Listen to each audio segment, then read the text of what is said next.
Ang content creator at mga awit na si Donalyn Bartolome ay nagbahagi kung paano isang simpleng pangako sa Pinky at ang di mabilang na determinasyon.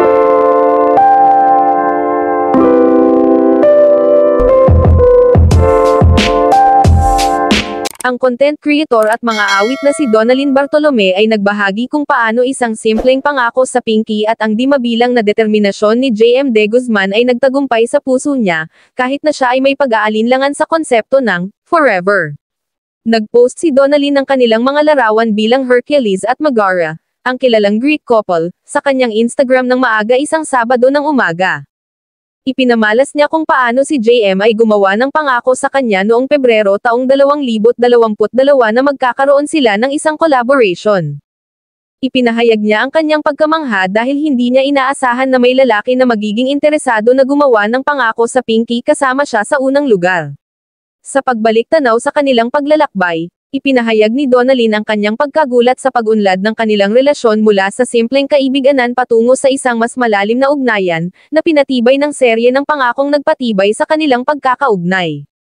Sa pag-alala sa kanilang eksklusibong yugto ng pagde-date, ibinahagi ni Donalyn na nagpalitan sila ng mga promise ring, na sumisimbolo sa kanilang pangako sa isa't isa. Nagbibigay siya ng pahiwatig na ibabahagi ang kwento sa likod ng kanilang mga promise ring sa hinaharap, nagdaragdag ng kakaibang kulay sa kanilang love story. Kahit na sa simula ay hinihikayat ni Donalyn si JM na mag-explore ng iba pang mga relasyon, ibinahagi niya na patuloy itong nagpersige sa pagmamahal sa kanya, sa huli ay nagwagi sa kanyang puso sa pamamagitan ng kanyang matatag na pananampalataya. Ang kanilang paglalakbay ay nagtapos sa isang paglalakbay sa Japan upang humingi ng pahintulot mula sa mga magulang niya, isang mahalagang yugto na nagdala sa kanila sa pagtanggap ng kanilang relasyon sa publiko.